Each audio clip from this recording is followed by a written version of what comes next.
మన రక్షకుడు ప్రభు అయిన క్రీస్తు యేసు వారి నామమున నా యొక్క శుభాభివందనాలు ఈ పెందల వాక్యాభ్యాసానికి వచ్చిన అందరికీ తెలియజేసుకుంటున్నామండి. ఈరోజు నాకు ఇవ్వబడిన అంశం మత్తయి సువార్త 18వ అధ్యాయం నుండి మొదటి నుంచి చదువుకుందామండి, ధ్యానిద్దాం. మీరు మార్పు నొంది బిడ్డల వంటి వారైతేనే గాని పరలోక రాజ్యంలో ప్రవేశింపరని మీతో నిశ్చయముగా చెప్పుచున్నాను.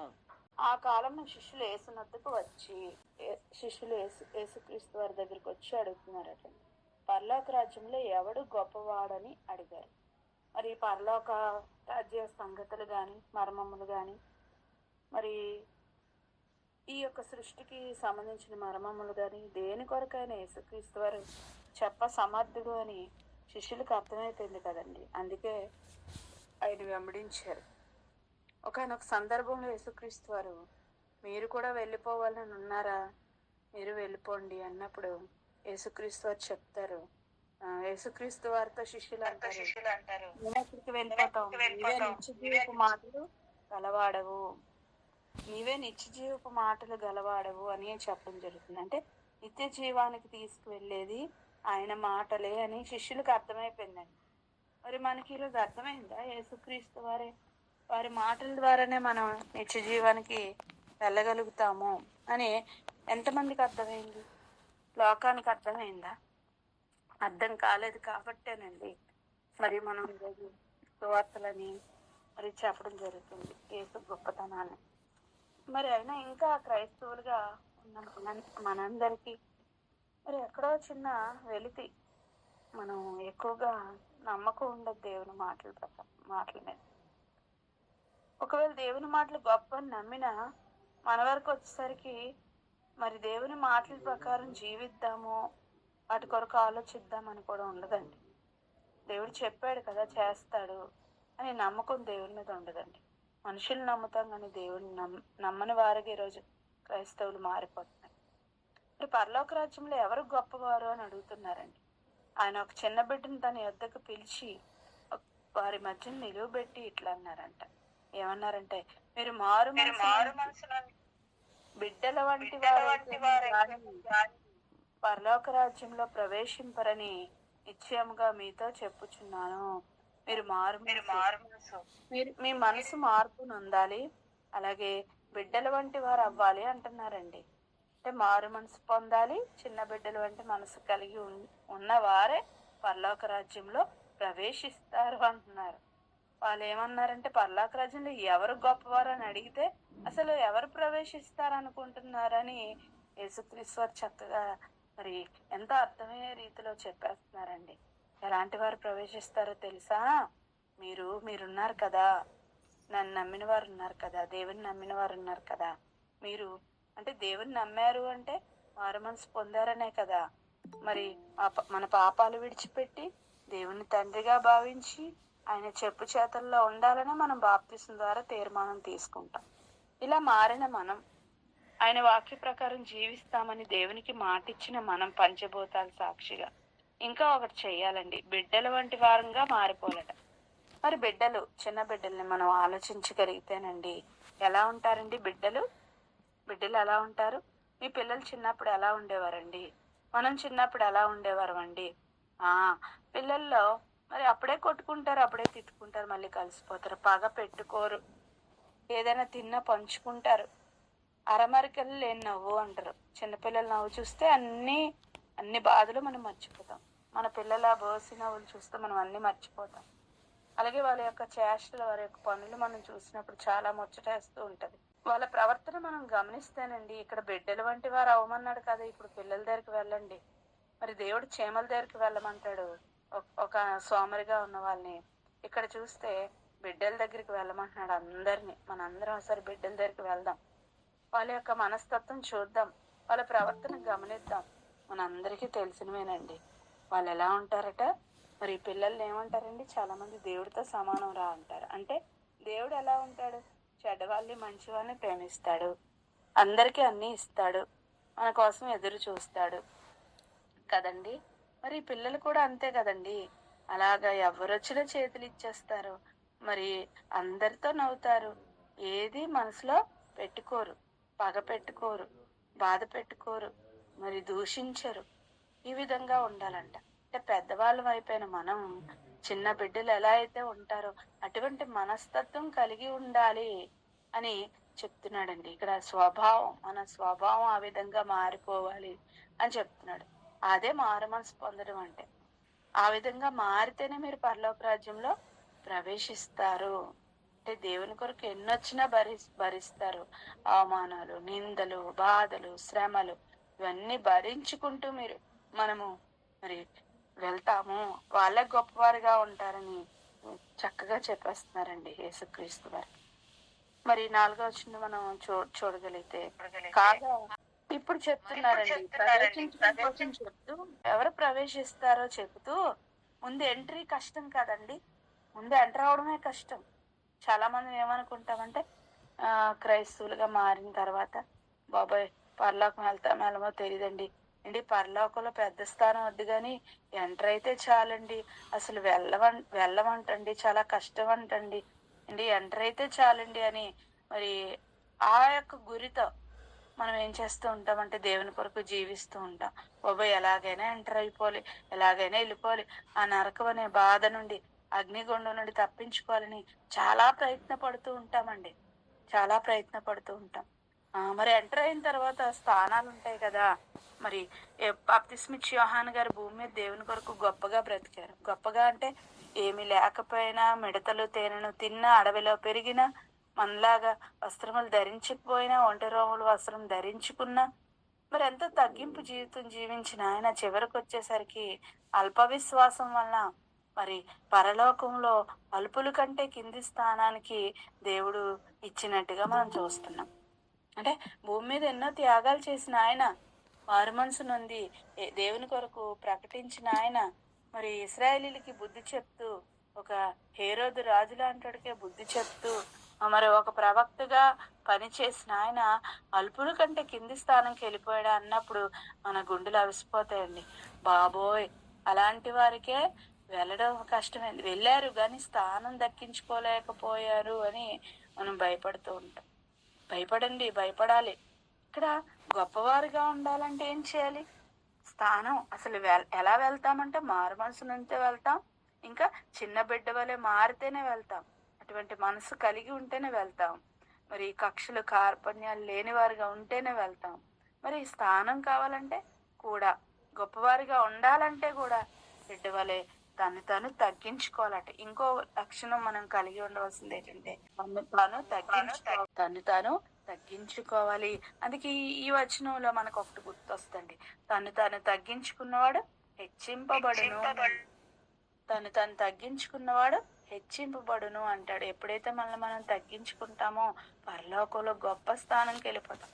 భూమి మీద దేవుని కొరకు మనల్ని మనం తగ్గించుకుంటూ జీవించినప్పుడు ఎవరేమన్నా, ఎవరు మరి హింసించిన దేవుని కొరకు మనం ఏమున్నా లేకపోయినా మనం దేవుని కొరకు బ్రతుకుతున్నప్పుడు మరి పరలోకంలో ఎటువంటి స్థానంకి వెళ్ళిపోతామంటే గొప్పవారిగా ఉంటాము అని చెప్పడం జరుగుతుంది. 5వ వచనం మనం చూడగలిగితే, మరియు ఇలాంటి బిడ్డను నా పేరట చేర్చుకున్న వాడు నన్ను చేర్చుకొనును. 5వ వచనం, మరియు ఇలాంటి ఒక బిడ్డను నా పేరట చేర్చుకున్నవాడు నన్ను చేర్చుకొనును. చూసారా, ఒక బిడ్డను మనం చేర్చుకోవాలంటే పిల్లల్ని దత్తత తీసుకోలేటండి, కాదు. ఒక బిడ్డను నా పేరట చేర్చుకున్నవాడు నన్ను చేర్చుకొను. లోకంలో ఉన్న వాళ్ళందరూ దేవునికి పిల్లలేనండి.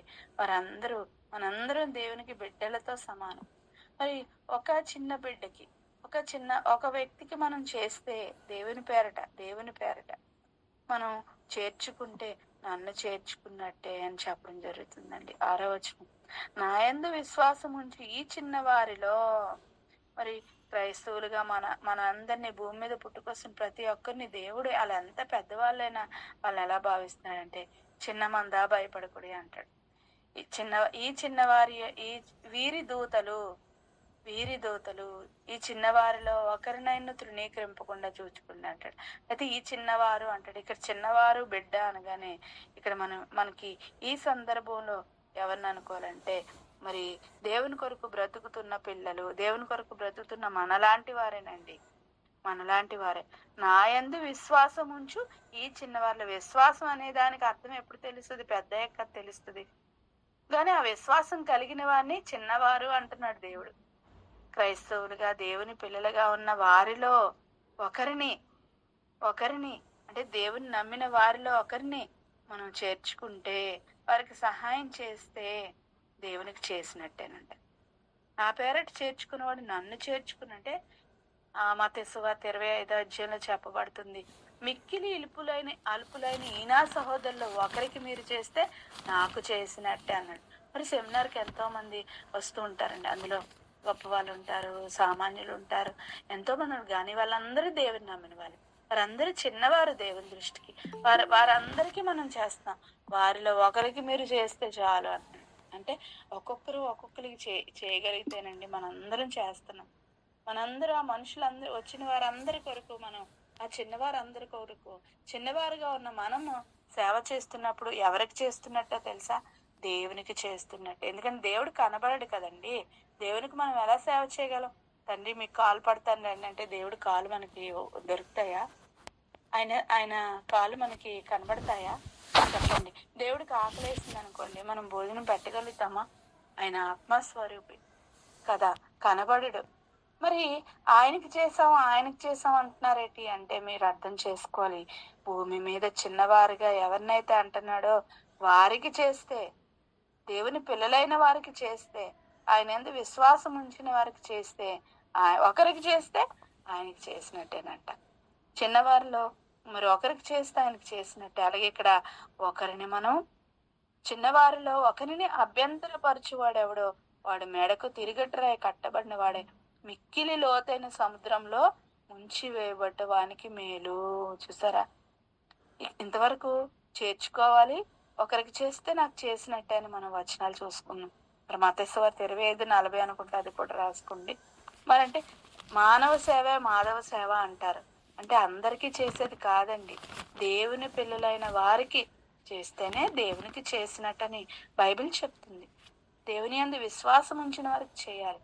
మనం మొట్టమొదటిగా మనం చేయాల్సింది వీరికి, తర్వాత అదనంగా మనం బయటనున్న పేదలకి, కుంటివారికి, గుడ్డివారికి మనం చేయాలండి. మరి దేవుని పనిలో ప్రయాసపడుతున్న వాళ్ళు, దేవుని పని చేస్తున్న వారిని, దేవుని పని కొరకు మనం మరి ప్రతి ఒక్కరికి మనం సహాయం చేస్తూ చూడండి. మనలో చదువుకున్న వాళ్ళు ఉంటారు, ఎంతో మంది మరి చదువుకున్న వాళ్ళు ఉంటారు, గొప్ప వాళ్ళు ఉంటారు. కానీ సెమినార్ అనగానే పట్టు చీర కట్టుకున్న వాళ్ళు కూడా మరి చీపురు పట్టు తుడుస్తారండి. పెద్దవారు కూడా చిన్నవారికి చేస్తూ ఉంటారండి. ఇది ఎందుకు అంటే ఈ వచనాలు మనకు అర్థమయ్యాయి కాబట్టి మనం చేసుకుంటూ పోతున్నాం. ఎందుకంటే పరలోక రాజ్యంలో గొప్పవారంగా కనబడాలి కదా, పరలోక రాజ్యంలో ఎంటర్ అవ్వాలి కదా. అందుకు చిన్న బిడ్డలు ఎలాగైతే అమ్మో నేను ఇక్కడికి వెళ్ళకూడదు, అక్కడికి వెళ్ళకూడదు, వెళ్తాం, వీళ్ళు గొప్పవాళ్ళు వీళ్ళు తక్కువ వాళ్ళని మనసు లేకుండా, ఎలాగైతే అరమరికలు లేకుండా ప్రవర్తిస్తారో మనం కూడా అక్కడ అలా మారిపోతూ ఉంటాం. వెరీ గుడ్ అండి. ఈ విషయంలో మరి తూచ తప్పకుండా పాటిస్తున్నారని నేను నమ్ముతున్నాను. దేవుడు కూడా నమ్ముతున్నాడని విశ్వసిస్తున్నాను. మరి ఇలా సేవ చేస్తున్న మనం అభ్యంతరపరుస్తున్నామా? అభ్యంతరం అంటే అడ్డగించడం అండి. అడ్డగించడం, అంతరాయం కలిగించడం అంటే మన ప్రవర్తన వలన లేదా మన పనుల వలన ఎవరికైనా అంతరాయం, దేవుని కోసం ఎదగకుండా మనం అడ్డుగా ఉంటే గనక అలాంటి వారి కోసం చెప్తున్నాడు.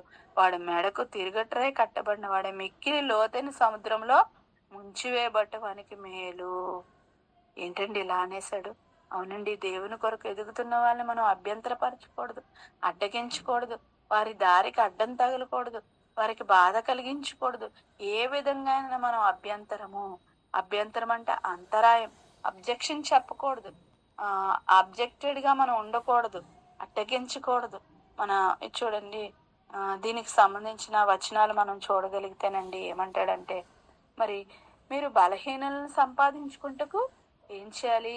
మాంసం తినటం మానేయాలి. ఏదైనా తినచ్చు అన్నాడు కదా దేవుడు.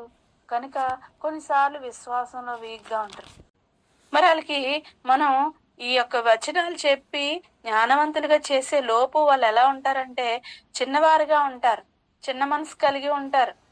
అంటే తొందరగా వాక్యాన్ని అంగీకరించరు, జీర్ణించుకోలేరు. అంతే కదా. చిన్న బిడ్డలకి ఏం పెడతాం? పాలు పెడతాం, లేదా ఆహారం మెత్తగా చేసి పెడతాం. ఎందుకంటే వాళ్ళకి అరగదు, జీర్ణించుకోలేరు కాబట్టి వాళ్ళకి అది సరిపోదు. మరి కొంచెం పెద్దవాళ్ళు అయిన తర్వాత మాంసాలు పెడతాం, ఏదైనా పెడతాం. అలాగే వాక్యంలో చిన్నవారు ఉంటారండి, అలాగే విశ్వాసంలో బలహీనలు ఉంటారండి, అలాగే బయట వారు ఉంటారండి. మరి వాళ్ళందరినీ మనం దేవునిలోకి రప్పించాలంటే మనం అడ్డుగా, ఆటంకంగా, అంతరాయంగా మన ప్రవర్తన, మన తిండి, మన మాట, మన వేష భాషలు ఉండకూడదని ఇక్కడ చెప్తూ, ఇలా అభ్యంతరాలు మరి ఎవరైతే కలిగిస్తారో అటువంటి వారిని ఏం చేయాలంటే సముద్రంలో చనిపోతే మంచిది అలాంటి వాళ్ళు. ఎందుకంటే ఒక ఆత్మని దేవునికి దగ్గర చేయడం చాలా కష్టం. కనుక వచ్చిన ఆత్మను మీరు ఎందుకు అలా చేస్తున్నారు? కాబట్టి అలా చేయడం కంటే మీరు చావడం మేలు. అంతే సముద్రంలో పడేస్తే బతుకుంటామా అంటే చావడం మేలు అంటున్నాడు. అలాగే 7వ వచనంకి వచ్చేసరికి అభ్యంతరముల వలన లోకమునకు శ్రమ. ఈ ఈ ఈ సందర్భంగా ఒక వచనం చూసుకుందామండి. ఎన్నో వచనాలు ఉంటాయి కానీ ఒకటి చూసుకుందాం. అది కొరింథీలు రాసిన మొదటి పత్రిక 8వ అధ్యాయం 9వ వచనం మనం చూడగలిగితే, కొరింథీలు రాసిన మొదటి పత్రిక 8వ అధ్యాయం 9వ వచనం మనం చూడగలిగితేనండి, అయినను మీకు కలిగి ఉన్న ఈ స్వాతంత్రం వలన బలహీనులకు అభ్యంతరం కలగకుండా చూచుకోండి. మనకు స్వాతంత్రం ఉంది కదా, ఏదైనా చేయొచ్చు, ఎక్కడికైనా వెళ్ళచ్చు, ఏదైనా తినచ్చు, ఎలాగైనా ఉండొచ్చు. అంటే దేవునిలోకి వచ్చిన తర్వాత, క్రీస్తులోకి వచ్చిన తర్వాత గ్రీసు దేశస్థుడని, అన్యజండని, స్త్రీ అని, పురుషుడని లేదు కదా, సమానత్వం ఇచ్చాడు కదా. అంత మాత్రాన దేవుడు మనకు స్వాతంత్రం ఇచ్చాడు. అలాగే కటికవాని అంగడిలో అమ్మునిదేదో మీరు నిరభ్యంతరంగా తినొచ్చు. ఈ దేవుడు ప్రతి దాన్ని మంచిదిగా చేశానన్నాడు. ప్రార్థన చేసి తీసుకోవటం వల్ల ఏది అపవిత్రం కాదన్నాడు. కానీ ఇక్కడ విశ్వాస విషయంకి వచ్చేసరికి కొన్ని అభ్యంతరకరంగా మనం చేయకూడదు. స్వాతంత్రాన్ని నాకు అంతా వాక్యం తెలుసు, నేను ఇలాగే ఉంటాను ఏంటి, మీరు మనసు చూడండి, వాక్యం చూడండి అనకూడదండి. మనం ఏం చేయాలి? వాళ్ళ కోసం, బలహీనల కోసం. అయినను మీకు కలిగి ఉన్న ఈ స్వాతంత్రం వల్ల మీకు అన్ని తెలిసిపోయాయి, మీరు ఏదైనా చేయొచ్చు. దేవుడు మనకు స్వాతంత్రులుగా చేశాడు. క్రీస్తు మనల్ని స్వతంత్రులుగా చేశాడు. పాపం అనే బానిసరకును విడిపించాడు. ఏదైనా మనం చేయొచ్చు. గాని బలహీనలకు అభ్యంతరం కలగకుండా చూచుకొనుడి. నేను ఎలాగైనా ఉంటానండి, దేవుడు నన్ను క్షమిస్తాడు, లేదా ఎలాగైనా ఉంటానండి, దేవుడు నన్ను తినమన్నాడు అని అనకూడదండి. ఇక్కడ ఏం చేయాలట? అభ్యంతరం కలగకుండా చూసుకోండి. మన వల్ల, మన తిండి వల్ల వాళ్ళు ఎందుకు దేవునికి దూరం అయిపోవాలి? మనల్ని ఎందుకు దూషించాలి? అర్థమవుతుందండి. ఈ బోధన విధానం బాలేక మరి ఎంతో మందికి అభ్యంతర కారణంగా క్రైస్తవులు ఉండడం వల్ల దేవుని ఎలా ప్రజెంట్ చేయాలో, వారిని ఎలా దేవునికి దగ్గర చేయాలో తెలియకపోవడం వల్ల, వారి ప్రవర్తన వల్ల, వారి మాటల వల్ల, వారి బోధ వల్ల ఎంతో మంది, ఎన్నో కుటుంబాలు, మరి మేము సువార్తకి వెళ్ళినప్పుడు కూడా చాలా మంది చెప్పడం జరిగిందండి. ఏంటండి మీ వాళ్ళు వచ్చి ఇలా బోధించారండి బాబోయ్, మీరు అలా మీరు మాత్రం ఇలా బోధించట్లేదండి, ఎంత చక్కగా బోధిస్తున్నారు. మరి వాళ్ళు బోధించడం ఎలా బోధిస్తారు? యేసుని నమ్మండి అన్ని తీసేయండి అంటారు, లేదా యేసుని నమ్మండి మీకు రోగాలు పోతాయి అంటారు. మరి దేవునిలోకి వచ్చిన తర్వాత మీరు అన్ని తీసేసి రావాలంటారు. మరి ఇలాంటి రిస్ట్రిక్షన్స్ రాగానే ఇలాంటి రూల్స్ పెడితే ఎవరండి వస్తారు? పిల్లలకి రాగానే కొట్టేస్తాను, తిట్టేస్తానంటే స్కూల్కి వస్తారండి? పిల్లల్ని స్కూల్లో జాయిన్ చేసినప్పుడు తల్లిదండ్రులు కానీ, టీచర్లు కానీ ఎంత ప్రేమగా చూసుకుంటారో తెలుసండి. వాళ్ళకి అన్ని కొనిస్తారు, బొజ్జగిస్తారు. మమ్మీ డాడీలు ఎవరో ఒకరు పిల్లతో పాటు కాసేపు కూర్చుంటారు, ఎదురుగుంటారు. వాళ్ళు ఆదమరుపుగా ఉన్నప్పుడు, వాళ్ళు పాఠంలో లీనమైపోయినప్పుడు, లేదా టీచర్కి అప్పగించిన తర్వాత ఏడుపు తగ్గిన తర్వాత వెళ్తారండి. ఎందుకండి ఇలా చేస్తున్నారు? స్కూల్కి అప్పగించి వెళ్ళిపోవచ్చు కదా. చిన్న బిడ్డండి, తెలియదండి, అలవాటు లేదండి అని అలవాటు చేయిస్తారండి. అలవాటు అయినంత వరకు మీరు కొన్ని చేస్తారు వాళ్ళిద్దరుగా. మరి ఇది ఎంత న్యాయమో? దేవుని విషయంలోకి వచ్చిన ఆ వ్యక్తులు కూడా ఎలాంటి వారు? చిన్న బిడ్డలండి వాళ్ళు చిన్న బిడ్డలు. మనం స్వాతంత్రంలో, మనం జ్ఞానవంతులు, మనం గొప్పవారు, మనం హై స్టేజ్కి వెళ్ళిపోయాం. కానీ కొత్తగా నమ్మిన వాళ్ళు కానీ, వాక్యం తెలియని వారు కానీ మనం ఎలా చూడాలంటే చిన్న బిడ్డలుగా చూడాలి. అలాగే వాళ్ళ మార్పు కోసం మనం పాటు పడితే కనుక అభ్యంతరాలు రాకుండా చూసుకోవాలి. చాలా జాగ్రత్తగా డీల్ చేయాలి. మన స్వాతంత్రాన్ని మనం వినియోగించకూడదు ఒక్కొక్కసారి. కొరింథీ 8:9 అయినను మీకు కలిగిన స్వాతంత్రం వల్ల బలహీనలకు అభ్యంతరము అడ్డుగా ఉన్నారా? దేవునిలో ఎదగకుండా అలా అసలు సంఘానికి రాకుండా చేసేస్తున్నారా? రాగానే రూల్స్, కొన్నిసార్లు రాగానే మనం రూల్స్ పెట్టేసాం అనుకోండి, మీరు ముసుగేయండి, తెల్ల ముసుగు, ఉదాహరణకు చెప్తున్నానండి, ముసుగేయండి, డ్రెస్సులు వేయకండి అన్నాం అనుకోండి, వాళ్ళు రారండి. అందుకే మనం కొత్తలో వచ్చిన వాళ్ళకి అమ్మ మీరు లేట్గా వచ్చినా పర్లేదు రండి అని వాళ్ళకి ఎగ్జామ్షన్ ఇస్తూ ఉంటాం. అలాగే డ్రెస్సులు వేసుకొచ్చినా ఏమనం, ఇలా రాగానే ఏంటి నువ్వు డ్రెస్ వేసుకున్నావు అసహ్యంగా ఉన్నావు రావద్దు అంటే ఇంకా అసలు వాళ్ళు రారండి. ఎందుకు డ్రెస్ వేసుకోకూడదు ఇవన్నీ వాళ్ళకి అర్థమైన తర్వాత వాళ్ళే మానేస్తారు. కానీ ముందే మనం రిస్ట్రిక్ట్ చేసామనుకోండి, అంటే అభ్యంతరం కలిగించామనుకోండి, రూల్స్ పెట్టామనుకోండి, వాళ్ళు బాబాయ్ అక్కడికి వెళ్తే ఎట్రా బాబాయ్ ఇలాగ అంటున్నారని అనుకుని పాపం దేవునికి దూరం అయిపోతారండి. కాబట్టి రావడం కోసమే కాదు, మన దైనందిన జీవితంలో భర్తకు అభ్యంతరంగా, పిల్లలకు అభ్యంతరంగా, మరి మన బంధువులకి అభ్యంతరంగా మన జీవితం మన ప్రవర్తన ఉంటే వాళ్ళు దేవుణ్ణి తెలుసుకోలేరు.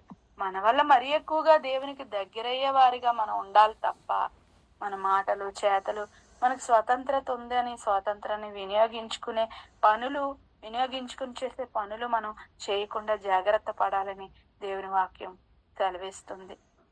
అలా ఎవరైతే చేస్తారో అభ్యంతరములు రాక మానవు గాని రాక తప్పవు గాని ఎవని వలన అభ్యంతరం వచ్చినో ఆ మనుషునికి శ్రమ. చూసారా, రాకుండా పోవు. అయితే ఎవరో వల్ల వస్తే ఎవరికో ఆ దోషం తగులుతుంది. ఎవరో మరి వాక్యం తెలియని వాళ్ళు అలా అభ్యంతరం కలిగించారంటే క్షమాపణ ఉంటుందండి, వాక్యం తెలియదు కాబట్టి. అలాగే దేవుని సంఘంలో ఉంటూ కూడా మనం అడ్డగింపుగా అంతరాయంగా మనం ఉంటే గనక మనకు కూడా శ్రమ నరకానికి వెళ్ళిపోతాం. ఏ సహోదరిని మనం అడ్డకూడదు, లేదా వారికి అభ్యంతరంగా మనం ఉండకూడదు. ఇలా ఉంటే గనక మనకు కూడా శ్రమ అని చెప్తున్నాడు. శ్రమ అంటే నరకానికి వెళ్ళిపోతాం. మరొక ఆత్మని దేవుని నుండి దూరం చేస్తే ఏం జరుగుతుందండి? దగ్గర చేయడం చాలా కష్టం.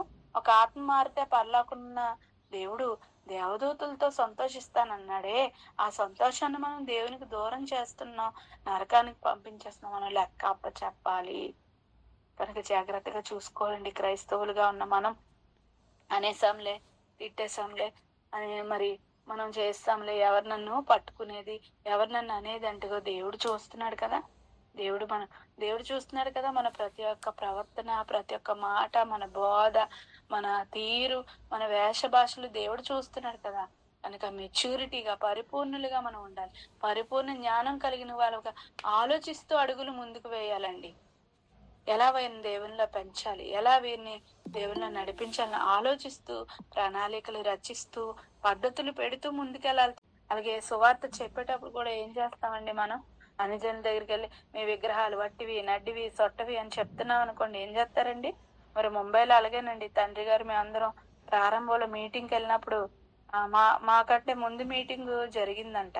మరి అక్కడ ఏం చేశారట, మాకు వెళ్ళగానే చెప్పారు, స్టేజ్ ఎక్కి పెద్ద పెద్ద కర్రలతో దొంగలతో వచ్చి స్టేజ్ మీద ఉన్న వాళ్ళు కొట్టి, ప్రజల్ని కొట్టి అందరినీ తరిమేశారట మహారాష్ట్రలో అండి.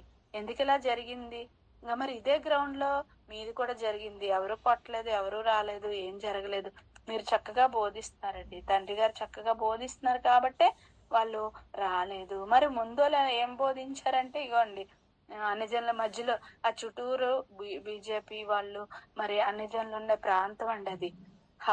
వారి హవా కొనసాగుతున్న ప్రాంతం.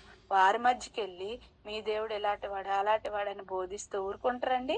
కాబట్టి మరి ఆ కొట్టబడిన వారు ఏం చెప్పుకుంటున్నారు? బలంగా దేవుని వాక్యం బోధించాం, మరి అయినప్పటికీ దేవుని కోసం మేము జైలుకి వెళ్ళాం, దేవుని కోసం బలంగా దెబ్బలు తిన్నాం అన్నది కాదండి. బలమైన వాక్యం చెప్పి బలంగా వాడబడ్డాం, దేవుని కోసం బలంగా దెబ్బలు తిన్నాం అని చెప్తున్నారు కాదు. వాళ్ళు బలమైన కర్రలతో వచ్చి ఎందుకు కొట్టారంటే అక్కడ తప్పు బోధించారు. తప్ప కాదా? మనం వాక్యాన్ని బట్టి మీరు ఒకసారి చెప్పండి, అది తప్పే కదండి. మరి విశ్వాసాన్ని మనం కించపరచకుండా మనం చెప్పాలి. అంటే ఎలా చెప్పాలి? ఒక సృష్టిని చూపిస్తూ దేవుని మనం పరిచయం చేయాలి అన్ని జనులకు తప్ప. బైబిల్ నమ్మరు వాళ్ళు. అప్పుడు మనం ఏం చేస్తామండి? సువార్తకి శరీరం కోసం చెప్తాం, ప్రకృతిని చూపిస్తాం, చింతపెక్క అంటాం, మరి గొంగళి పురుగు అంటాం. వీటిని చూపించి మరో జీవితం ఉందని, అలాగే ప్రకృతిని చూపించి దేవుడు ఉన్నాడని, గొప్పవాడని ఇలా చెప్పుకుంటూ వస్తాం గాని, మనం ప్రజెంటేషన్ ఇస్తాం గాని ఎల్లగానే మీరు ఏం నమ్ముతున్నారు? నేను నమ్మింది అబద్ధం, మాదే నిజం అని మనం ఎక్కడా బోధించమండి. మరి ఇలా బోధించినప్పుడు కొట్టారు అంటే మన మాట తీరు సరిగా లేకపోతే కొట్టరా? కాబట్టి బోధనా విధానంలో కూడా మనం అభ్యంతరంగా మనం ఉండకూడదు. అది ఇక్కడ చెప్తున్నాడండి. అన్ని వచ్చేస్తాయండి అందులో. 8వ వచనం. కాగా నీ చెయ్యి అయినను నీ పాదమైనను నిన్ను అభ్యంతరపరిచిన యెడల దాన్ని నరికి నీ యొద్ద నుండి పారవేయము. 2 చేతులను 2 పాదములను కలిగిన వాడవే నిత్యాగ్నిలో పడవేయబట్టు కంటే కుంటివాడవే అంగహీనుడివైనను జీవంలో ప్రవేశించుట నీకు మేలు. చూడండి, ఒక్కొక్కసారి దేవుని కోసం బ్రతుకుతున్నప్పుడు మన శరీరమే మన మాట వినదు. మన శరీరంలో మనల్ని పాపానికి లాగేవి లేదా మనల్ని ఇబ్బంది పరిచేవి శరీర అవయవాలన్నీ ఉన్నాయండి. నా శరీరం మీద మంచిది ఏదీ లేదన్నాడు కదా పౌలు గారు. మరి ఆ శరీరంలో నిన్ను అభ్యంతరపరుస్తుంది, దేవునికి దూరం చేసేది, దేవునికి నచ్చనివి ఏ లక్షణం, ఏ కోరిక లేదా ఏ యొక్క మరి పద్ధతి నీలో ఉందో అది నువ్వు తెలుసుకుని ఏం చేయాలట? నీ చెయ్యను నీ పాదమైన నిన్ను అభ్యంతరపరిచిన అల్లా దాన్ని నరికే అంటున్నాడు. చూసారా? అంటే అభ్యంతరంగా ఉన్నదాన్ని జబ్బు దాన్ని తీసేయండి అంటున్నాడు. ఎందుకంటే ఆ జబ్బు అవయవం లోపల ఉండిపోయింది అనుకో, క్యాన్సర్ వచ్చింది అనుకోండి, ఏం చేస్తారండి? అక్కడికి ఆ భాగం అంతా కట్ చేస్తారండి. ఏ భాగం అయితే కుళ్ళిపోయిందో అది కట్ చేస్తారండి. అలాగే ఆ బ్యాక్టీరియా మొత్తం అంతా స్ప్రెడ్ అవ్వకుండా అక్కడ కాలుస్తారండి. అంటే ఎందుకు అలా చేస్తున్నారు? ఉంచొచ్చు కదా అంటే ఉంచకూడదండి. అక్కడ కుళ్ళిపోయింది ఆ పార్ట్, అవయవం, ఆ లోపల ఉన్న అవయవం కుళ్ళిపోయింది, అది తీసేయాలి. అది తీసేయకపోతే మొత్తం అంతా ఒళ్ళంతా పాకేస్తుంది, చనిపోతాం. అంటే మనం జీవం కలిగి ఉండలేమా? బ్రతికి ఉండలేము. కాబట్టి ఆ చెడుని తీసేయాలి. అలాగే శరీరంలో మనకి ఏది ఇబ్బందికరంగా ఏదైతే ఉందో, అంటే చేతులు నరికేసుకోవాలి, కాళ్ళు నరికేసుకోవాలా కాదండి. ఇక్కడ అటువంటి ఆలోచన ఏదొచ్చినా, దేవునికి దూరం చేసే ఆలోచన ఏదొచ్చినా మనం ఏం చేయాలి? ఆ అవయవాన్ని నుంచి వచ్చిన ఆలోచనని మనం కంట్రోల్ చేసుకోవాలి అంటున్నాడు. అది నరికేసుకోవడం అంటే. నిత్యాగ్నిలో పడవేయబట్టి కంటే నీకు ఏదైతే అభ్యంతరపరుస్తుందో అవన్నీ కలిగి నువ్వు నరకంలో పడిపోయే కంటే నిన్ను నరకానికి తీసుకెళ్ళిపోతుంది శరీరం. అలా వెళ్ళిపోయే కంటే మరి జీవంలోకి నువ్వు వెళ్ళాలి అంటే కుంటివాడిగా వెళ్ళినా పర్లేదు కదా, కుంటివాడిగానే నువ్వు వెళ్ళొచ్చు. కాబట్టి ఎంతో జాగ్రత్తగా ఇక్కడ శరీరం విషయం కోసం చెప్తున్నాడండి. నిన్ను ఏదైతే అభ్యంతరపరుస్తుందో దాన్ని నుంచి తీసే. దేవునికి అడ్డుగా ఏదైనా ఉన్నా మనం దాన్ని ఏం చేసుకోవాలండి? మనలోనే ప్రవేశిస్తుంది. ఒక్కొక్కసారి ఎవరో అడ్డగించరండి, మన శరీరమే చాలు. మనల్ని లేవనివ్వదు, చెప్పనివ్వదు, బతకనివ్వదు, పాపం చేయిస్తుంది, చక్కగది మట్టిలోకి వెళ్ళిపోద్ది. కానీ దేవుడు శిక్ష వేసేది దేనికి? ఆత్మకి. ఆత్మ నరకానికి వెళ్ళిపోద్ది. కాబట్టి మనం ఎంతగా కంట్రోల్ చేసుకోవాలంటే పౌలు గారు బాధపడుతుంటారు. అయ్యో, ఇంత దౌర్భాగ్యమైన ఈ శరీరం నన్ను ఎవడు విడిపించును? ఒకసారి ఆ రెఫరెన్స్ చెప్తారమ్మా. శరీరం అంతా చెప్తాను, నాలో మంచిది ఏది నివసింపదని నేను ఎరుగుదును అంటున్నాడు. మనం ఏమంటామంటే ఎదుటి వాళ్ళని ఎదుటి రోమపత్రిక 8వ అధ్యాయము 18వ వచనం ఒకసారి చదవండి. రోమపత్రిక 8వ అధ్యాయం 18వ వచనం ఒకసారి చదువుకుందామండి. నాయందు అనగా శరీరమందు నా శరీరమందు మంచిది ఏది నివసింపదని నేను ఎరుగుదును. నా శరీరం అంటే పౌలు గారి శరీరంలో మంచిది ఏది లేదండి, కానీ నా శరీరం మంచిది అనుకుంటున్నారా అంటే? మన అందరినీ కలుపుకుంటూ చెప్తున్నారండి. వాక్యం ఇది అందరికి సంబంధించింది కదా. మరి నా యందు నా శరీరం ఉందని మనకు రాస్తున్నారేటి అంటే, ఈ శరీరం అన్న దానికోసం రాస్తున్నారు. ఆయన మీద పెట్టుకొని ఆయనదే స్పెషల్ శరీరమా లేదా ఆయనదే తప్పుడు శరీరమా? కాదు. అందరం ఆదాం నుంచే వచ్చాం. కాబట్టి ఈ శరీరం ఎలాంటిది అంటే, ఒక మాటలో చెప్పాలంటే మంచిది ఏది నివసించదంట. అంత భక్తుడే చెప్పుకుంటున్నప్పుడు మనం కూడా అలా చెప్పుకొని మనం ఎస్కేప్ అయిపోకూడదండి. ఇది నా శరీరం మంచిది కాదండి, నేను మంచిదాన్నే, నేను ఆత్మగా నేను మంచిదాన్నండి, నా శరీరం మంచిది కాదు కాబట్టి నేను ఇలా చేస్తున్నానండి, మన అలా కహాని కొట్టకూడదండి. మన శరీరం మంచిది కాదని దేవుడు చెప్పాడు కదా, కాబట్టి మనం ఏం చేయాలి? దాన్ని కంట్రోల్ చెయ్యాలి. ఒక గుర్రానికి ఎలాగైతే కళ్ళెం వేసి దాన్ని నడిపిస్తాడో, ఆ యొక్క ఎవరైతే యజమాని నడిపిస్తాడో కళ్ళెం వేస్తాడండి, అప్పుడు అది పరిగెడతాది. ఇతను అనుకున్న రూట్లో అది పరిగెడతాది. కళ్ళెం వేయకపోతే అది సరిగా అటు ఇటు వెళ్ళిపోతుంటది. దాన్ని కంట్రోల్ చేస్తాడు యజమాని. అలాగే ఈ శరీరానికి యజమానిగా ఆత్మగా ఉన్న మనం దీన్ని ఏం చేయాలో తెలుసా? కంట్రోల్ చేసి ఆడిస్తూ ఉండాలి, దేవుని పనిలో పెట్టాలి దీన్ని. లేదా దీన్ని వంచుతూ ఉండాలి, కంట్రోల్ చేయాలి కోరికల్ని. లేదా మనలో ఏదైతే అభ్యంతరకరంగా దేవుని పనికి ఆటంకంగా ఉందో, చెడ్డ పేరు తీసుకొస్తుందో దాన్ని మనం కంట్రోల్ చేయాలి. అప్పుడేనండి పరలోకం. శరీరానుసారంగా ప్రవర్తించుటకు మనం శరీరానికి రుణస్థులము కాము అంటాడు. ఈ శరీరం ప్రకృతి నుండి తీయబడింది. పంచభూతాలు సేవకులు అనుకుంటే ఆ పంచభూతాల నుండి తీయబడిందా మన శరీరం. మరి పంచభూతాలు సేవకులైనప్పుడు ఈ సేవకుల్ని కలిగిన మనం ఏం చేయాలి? యజమానిగా ఉన్న మనం, దేవుని నుంచి వచ్చిన ఆత్మగా వచ్చిన మనం సేవకుల్ని కంట్రోల్ చేయాలి, కళ్ళెం వేసి దీన్ని నడిపించాలి తప్ప. అంటే ఈ ఆత్మ కొరకు శరీరాన్ని వాడుకోవాలి, ఆత్మ అభివృద్ధి కొరకు శరీరాన్ని దేవుని పనిలో ఉంచాలి, దీన్ని తోమాలి, దీన్ని కళ్ళెం వేసి నడిపించాలి తప్ప దీనికి నచ్చినట్టుగా మనం ప్రవర్తిస్తే అండి నాకు ఏది ఇక్కడ అనిపిస్తే అది చేసేస్తానంట. అలా చేయకూడదండి. దేవుడికి అనిపించినట్టుగా మనం చేయాలి. దేవుని ఇష్టం నెరవేర్చడానికి వచ్చాం తప్ప మన ఇష్టం నెరవేర్చుకోవడానికి రాలేదు. శరీరం ఇష్టం నెరవేర్చుటకు మనము రాలేదు. అలా నెరవేర్చుచుంటే గతించిన కాలమే చాలును అంటాడు. శరీర ఇష్టాన్ని నెరవేర్చుటకు మీకు గతించిన కాలమే చాలు, మనకు చాలు అంటాడు దేవుడు.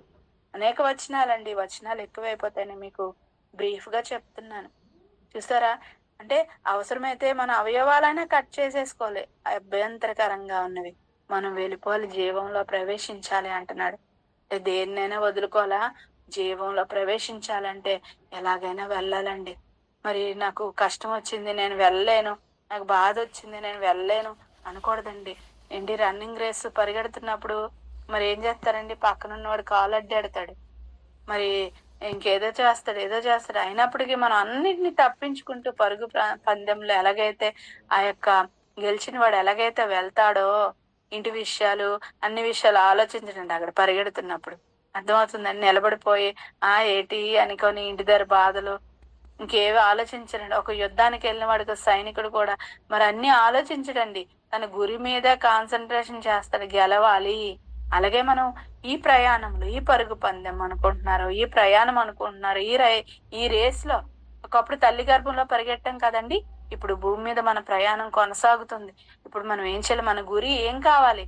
పరలోకం, నిత్యజీవం వెళ్ళాలి. అమ్మో నన్ను తప్పించేస్తున్నారు అందరూ, వాళ్ళని దూరం చేసుకోండి. శరీరమే తప్పిస్తుంది, దాన్ని కూడా పక్కన పెట్టండి, పరిగెట్టాలి, జీవంలో ప్రవేశించాలి అంటున్నాడు. మీకు మేలు, ప్రవేశించకపోతే మేలు లేదా? పుట్టి ఉండనియళ్ళ మేలు అంటే అర్థం ఏంటి? పుట్టి దేవుని కోసం బ్రతకక మరణించి నరకానికి వెళ్ళిపోయే కంటే పుట్టకుండా ఉండడమే మేలు. అంటే చనిపోయిన బిడ్డలు, చనిపోయిన కణాలు ఏమైపోతున్నాయి? డైరెక్ట్ గా తల్లి గర్భం నుండి పరదేశకి వెళ్ళిపోతున్నాయి. కానీ మనం పుట్టాం కదా, భూమి మీద బ్రతికాం కదా, శరీరాన్ని ధరించుకున్నాం కదా, ఇక్కడికి వచ్చి కూడా మళ్ళీ ఇక్కడ నుండి మన నరకానికి వెళ్ళిపోయాం అనుకోండి, అదంత కష్టం, శ్రమ. అందుకే అయ్యో శ్రమ అంటున్నాడు. మరి మేలేంటి అంటే భూమి మీదకి వచ్చిన మనం మళ్ళీ అక్కడికి వెళ్ళిపోవాలి, మళ్ళా ఎక్కడి నుంచి వచ్చామో అక్కడ మన తండ్రి దగ్గరికి వెళ్ళిపోవాలి కదండి. వెళ్ళిపోవాలి, ఆ మేల్లోకి ప్రవేశించాలంటే ఇదిగో భూమి మీద ఇవన్నీ చేయాలి మనం. అలాగే 9వ వచనం చదువుకొని ముగించుకుందామండి. నీ కన్ను నిన్ను అభ్యంతరపరిచిన ఎడల దాని పెరికి నీ వద్ద నుండి పారవేం. మరి ఈ దేహంకి అంతటికి మెయిన్ ఏంటండి? స్విచ్. ఏదైనా చూసి చెయ్యాలన్నా, ఆలోచించాలన్నా ముందు చూస్తాం కదండి. సర్వేంద్రియానం నయనం ప్రధానం అంట. ఇది ఒక పాఠం పెట్టారు. కన్ను వల్ల ఎంత డేంజర్ అండి. ఈ కన్ను ఎలాంటిదో మనందరికీ తెలుసండి. 2 కన్నులు గలవాడే అగ్ని గల నరకంలో పడవేయబట్టు కంటే ఒంటి కన్ను గలవాడే ఏం చెప్తున్నారు? ఒంటి కన్ను గలవాడే జీవంలో ప్రవేశించి నీకు మేలు. ఏటండి కళ్ళు పీకేసుకోమంటున్నాడు, అవయవాలు కట్ చేసుకోమన్నాడు, పాదాలు కోసేసుకోమంటున్నాడు. ఈ మాటలు చదువుతుంటే ఇవి కూడా అపార్థం చేస్తారండి. వాళ్ళ దేవుడు కోసేసుకోమంటున్నాడు, తీసేసుకోమంటున్నాడు, యుద్ధాలు చేయమన్నాడు బైబిల్ దేవుడని ఎంతో వ్యంగ్యంగా మాట్లాడుతున్నారు అర్థం కాక. కనుక అలాంటి వారికి మనం చాలా జాగ్రత్తగా చెప్పాలి, మనం జాగ్రత్తగా ఉండాలి అలాంటి వారి ఎదురుగా. అర్థమవుతుందండి? ఈ చిన్నవారిలో ఒకరినైనా తృణీకరింపకుండా చూచుకొనుడి. ఈ చిన్నవారు అంటే చిన్నపిల్లలు అనుకోకండి. దేవునిలో ఉన్నవారే చిన్నవారు, మనమే దేవునికి చిన్నవారము. మన చిన్నవారుగా చిన్నపిల్లలారా అంటాడు మనల్ని. మరి యోహాను పత్రికల్లో మొదటి యోహాను పత్రిక, రెండో యోహాను 10 మనం చూస్తే చిన్నపిల్లలారా ఇది కడవరి గడియ కదా అంటాడు. ఎవరితో చెప్తున్నాడు? సండే స్కూల్ పిల్లలకి చెప్తున్నాడు అనుకుంటున్నారు కాదు, మనకేనండి చెప్తున్నాడు.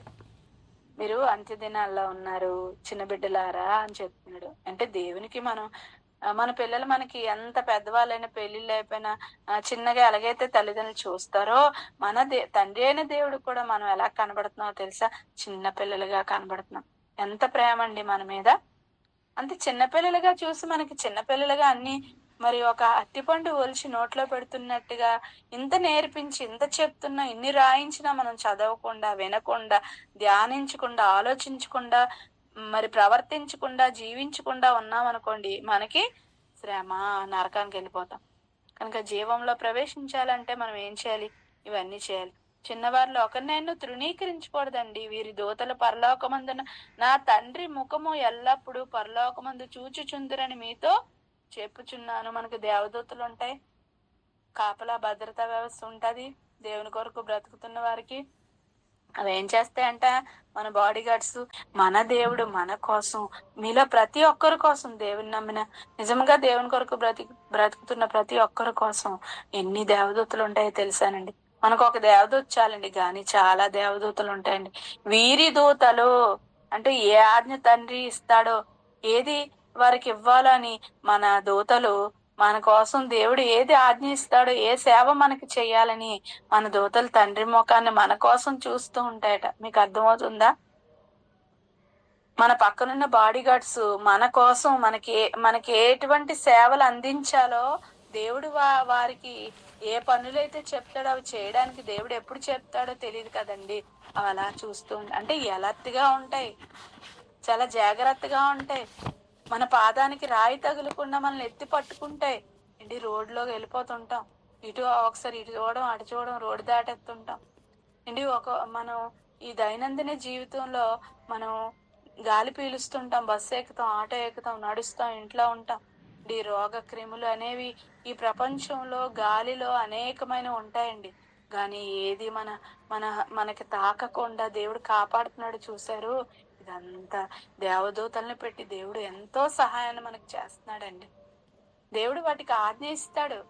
నువ్వు వీళ్ళని ముట్టకో, వీళ్ళని ముట్టు, వీళ్ళకి నువ్వు రోగం ఇవ్వకు, వీళ్ళకి ఇవ్వు అని వాళ్ళకి ఆజ్ఞలు ఇస్తాడండి. నా బిడ్డ ప్రయాణంలో కాపాడు. మరి మనం బోర్డులు పెట్టుకుంటాం, నీ రాకపోకలేంది యెహోవా నిన్ను కాపాడు. పెట్టుకోవసరం లేదండి. మీరు నిజంగా దేవుని కోసం బ్రతకండి. మీకు దేవదూతలు అంటే యేసుక్రీస్తు వారు అంటారు, మీరు నన్ను పట్టుకోవడానికి వచ్చారు కదా. నేను ఒక్కసారి తండ్రిని అడిగితే ఎంతమంది అట?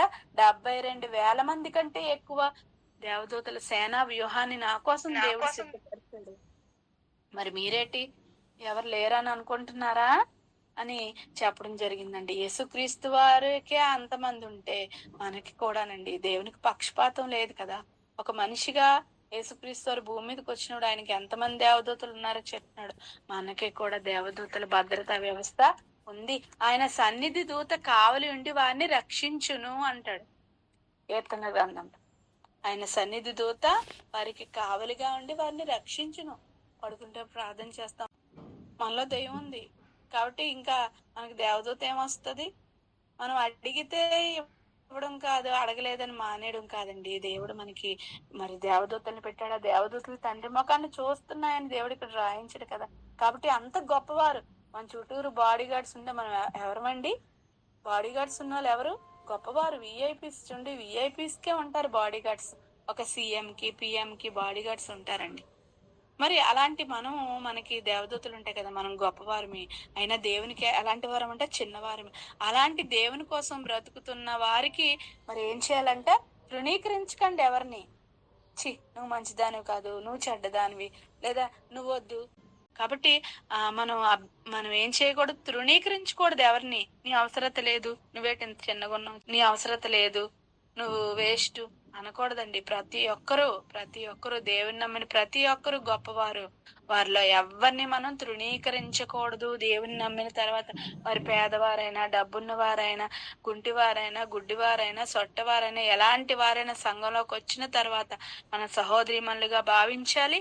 వాళ్ళని తృణీకరించకూడదు అని చెప్తున్నాడు దేవుడు.